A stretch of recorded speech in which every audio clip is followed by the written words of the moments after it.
Ahora hablaremos algo acerca de los números complejos expresados en forma exponencial. Un complejo Z1, por ejemplo, expresado en forma exponencial, tiene la forma igual a ρ1 por e elevado a la i phi 1. Así que bueno, ahí están los dos parámetros de la forma exponencial, tal como vimos en la primera presentación de números complejos, que básicamente tienen los dos parámetros que tiene la forma polar, o sea, el módulo del número complejo, que es un número real, por supuesto, y el ángulo del mismo, que forma con respecto al eje X positivo, y esos son los dos parámetros, los mismos parámetros de la forma polar y también de la forma trigonométrica. Así que bueno, esas tres formas del número complejo tienen los mismos parámetros. Recordemos que el complejo en forma polar simplemente tiene los parámetros, como vemos ahí, ρ1 y φ1, que muchas veces suelen expresar, se puede poner así, aparece mucho en los libros, ρ1, φ1, como si fuera una suerte de división, se coloca simplemente así, o no, en forma polar el complejo. Y si lo tuviéramos en forma trigonométrica, se coloca el complejo Z1 como ρ1 por paréntesis, y viene la parte compleja propiamente dicha, que es coseno de φ1 más i por el seno de φ1. Ahí está la forma trigonométrica del complejo. Por si esto fuera poco, obviamente la forma más común del número complejo es la forma binómica, que tiene la forma i igual a más bi, ¿cierto? Parte real, parte imaginaria. Bueno, son todas diversas formas del número complejo. Nosotros lo que vamos a hacer ahora es indagar acerca de las características del complejo en forma exponencial, que es la forma que se la ve aquí, con la base del logaritmo natural, que es el número e. Sabemos que el número de e equivale a 2,71, 82, 81, etcétera, etcétera. Tiene infinitos decimales. Es un número irracional, como el número pi, por ejemplo, en el sentido que tiene infinitos decimales y todos diferentes. La base de los logaritmos naturales, que se verá más adelante, pero en este momento tenemos que admitir que esa forma también representa un complejo. Aunque uno podría, digamos, objetar, porque uno podría pensar, pero ¿cómo? Una exponencial con base e, con un exponente imaginario puro, como ven acá, el exponente tiene solamente parte imaginaria. ¿Por qué admitir que eso equivale a un número complejo? Bueno, más adelante se pueden ver varias justificaciones de eso. Pero por el momento me voy a concentrar en admitir que esa forma del número complejo existe y en representar dos números complejos de esa manera, y por lo tanto vamos a tener un Z2 que tiene esta forma, ρ2 por e a la i phi 2, con su respectivo módulo y argumento o ángulo. Bien, si tengo que hacer operaciones con números complejos en forma exponencial, lo más fácil es realizar multiplicaciones y divisiones y potencias de números complejos en esta forma exponencial.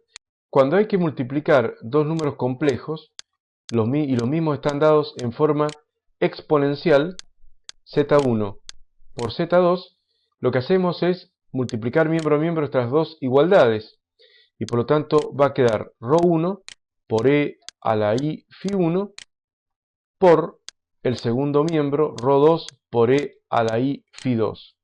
Como el orden de los factores no altera el producto, directamente se pueden agrupar como yo quiera los cuatro factores que han quedado, y lo voy a poner así, como ρ1 por ρ2 por, bueno, por el momento vamos a hacerlo paso a paso, ρ por e a la i phi 1 por e a la i phi 2.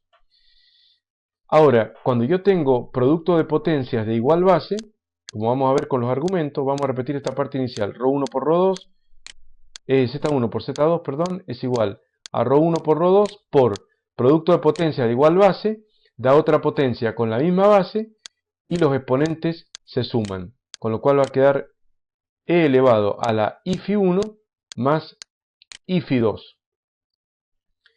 Finalmente entonces, z1 por z2 es igual a ρ1 por ρ2 por e a la i, que sale de factor común adentro de este exponente, y queda multiplicado por phi 1 más phi 2. Así que bueno, esa es la forma práctica de realizar una multiplicación de dos números complejos, dados los mismos en forma exponencial. Al multiplicar los complejos, lo que estamos haciendo es multiplicar los módulos de ambos complejos, con lo cual se obtiene el módulo del complejo producto, o sea, el ρ sub p, digamos, el módulo del producto, ¿no? Y con respecto a los ángulos, lo que tenemos que hacer es sumar los ángulos, y al sumar los ángulos, evidentemente, estamos encontrando el phi del producto. Phi, o sea, el ángulo del número complejo producto. Como se observa, es un gran número complejo, podríamos decir así, o sea que el z del producto tiene un cierto ρ del producto, como es obvio, y un cierto por e a la i phi del producto. Entonces nos damos cuenta porque que por comparación lo que hemos hecho es multiplicar los módulos de los complejos y sumar los argumentos. Eso es importante. No se multiplican los argumentos, sino se suman. Se multiplican los módulos y se suman los argumentos. Así que es muy fácil realizar el producto de dos números complejos cuando los mismos están dados en forma exponencial. Uno directamente hace ese trabajo y puede perfectamente hacer la operación producto de una forma mucho más rápida. Observen que el producto de números complejos en forma binómica era bastante difícil porque en realidad había que multiplicar los dos binomios. Bueno, no tan difícil tampoco, pero no tan inmediata como la multiplicación en forma exponencial. Si queremos un ejemplo, supongamos que tengo un z1, es decir, de un módulo de 5 por i 30 grados, por ejemplo, y tengo un z2 con un módulo de 2 por e a la i 45 grados, y tengo que multiplicar estos dos números complejos, directamente estamos viendo que multiplicamos los módulos, 5 por 2, 10, y sumamos los ángulos. Entonces quedaría por i a la 30 más 45, 75 grados. Y ahí tendríamos simplemente, rápidamente, obtenido el complejo producto, simplemente multiplicando los módulos y sumando los ángulos. Con lo cual es mucho más fácil que el producto de dos complejos en forma binómica. Acordémonos que los complejos en forma binómica, 3 más 2i, por ejemplo, por 5 menos 3i, que no pretende ser este ejemplo, sino otro cualquiera, lo que había que hacer era hacer toda la distributiva, y bueno, evidentemente era un poco más largo que lo que estamos haciendo ahora. ¿Sí o no? Y sabiendo que cuando hagamos i por i, queda i al cuadrado, e i al cuadrado es menos 1, o sea, queda real negativo, podríamos decir, ese producto, y bueno, y es un poco más trabajoso que hacerlo en forma exponencial. Ahora, si queremos hacer la división de esos dos números complejos, sería z1 dividido z2, y por lo tanto esta división de los números complejos, también expresados en forma exponencial, se divide miembro a miembro. Hago la división miembro a miembro de esas dos igualdades, y va a quedar arriba ρ1 por e a la i phi 1, y abajo va a quedar ρ2 por e a la i phi 2. Entonces nos damos cuenta que al dividir dos números complejos, z1 sobre z2, obtenemos en primer lugar el módulo, que va a ser el cociente de los módulos, ρ1 sobre ρ2, y luego agrupando, ¿cierto? Acá estamos dividiendo los dos módulos, lo cual me va a dar el módulo del cociente, ¿o no? Pero luego también tengo que aplicar propiedad de potencias de igual base a la parte exponencial. Y cuando hay cociente de dos potencias de igual base, da otra potencia a la misma base con el exponente que equivale a la diferencia de los dos exponentes. En otras palabras, se restan los exponentes, como ya sabemos. La misma base se restan los exponentes. Con lo cual, quedaría que el cociente entre z1 sobre z2 es igual a ρ1 sobre ρ2 por e, y otra vez se saca factor común i adentro del exponente de la e, y queda esta fórmula que es válida para la división de dos números complejos dados en forma exponencial. Tenemos ahí claramente, nos podemos dar cuenta que al dividir complejos se dividen los módulos y se restan los argumentos, los ángulos. Siempre el del numerador menos el del denominador, en ese orden. Sabemos que la resta no es conmutativa, así que no se puede elegir como uno quiera restar. Siempre tiene que ser el ángulo del de arriba menos el ángulo del de abajo. Entonces acá tenemos el módulo del cociente, o sea, tendríamos acá el ρ del cociente, ¿no? Y acá tenemos el ángulo del cociente, phi del cociente. Entonces dividir es muy fácil. Si tuviéramos que dividir un complejo Z1, que sea por ejemplo 20, por E a la I 75 grados, por ejemplo, ¿no?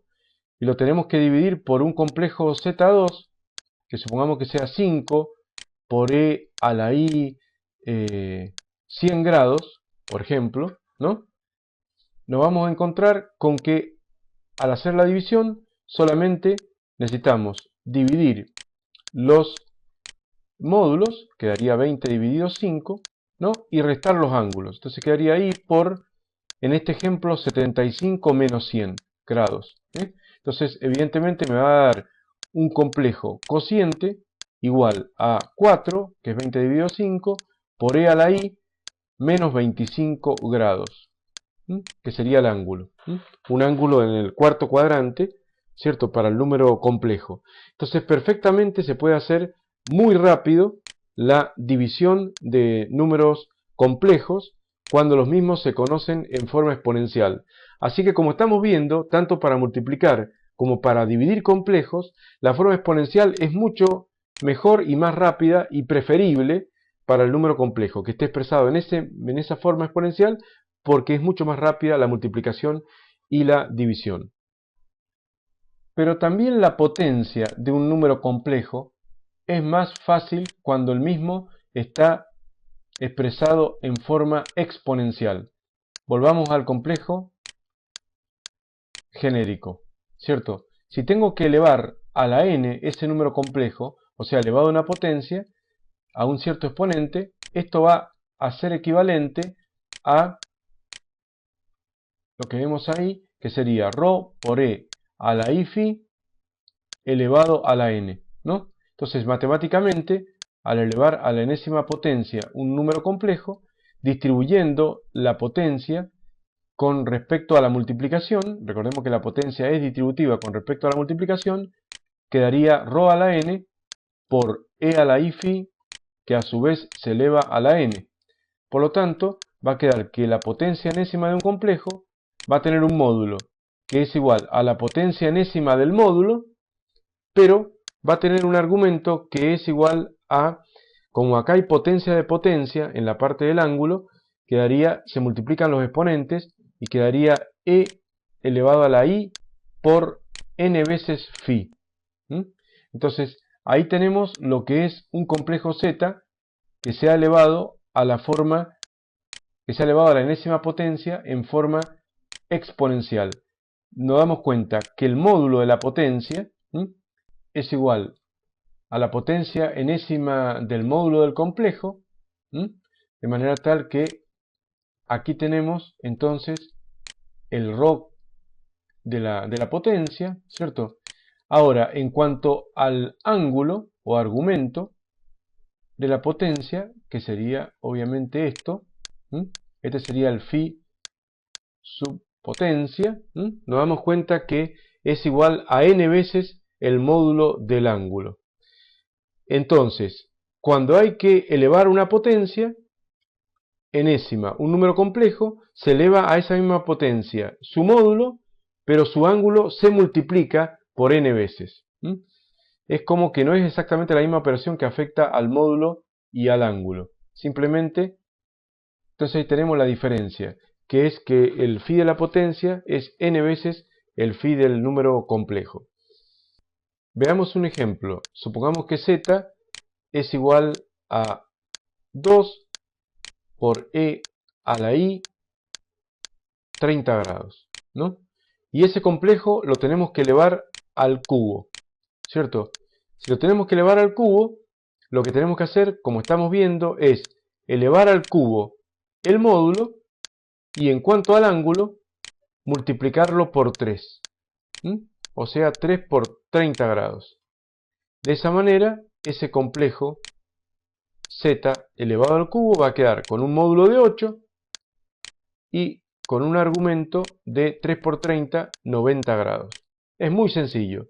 Simplemente se eleva a la misma potencia el módulo, pero el argumento se lo multiplica por el exponente n, que en este ejemplo hice 3. De esa manera podemos ver que es muy sencillo todo lo que es las operaciones multiplicación, división y potenciación cuando el número complejo está expresado en forma exponencial.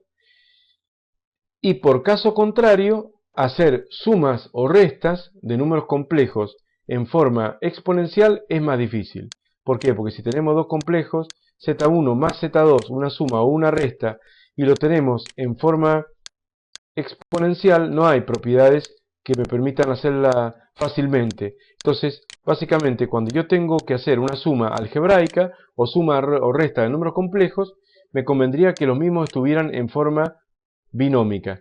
Por ejemplo, A1 más B1 por I, digamos, o más IB1, el primer número complejo más el segundo número complejo, que también sería en forma binómica, A2 más I por B2.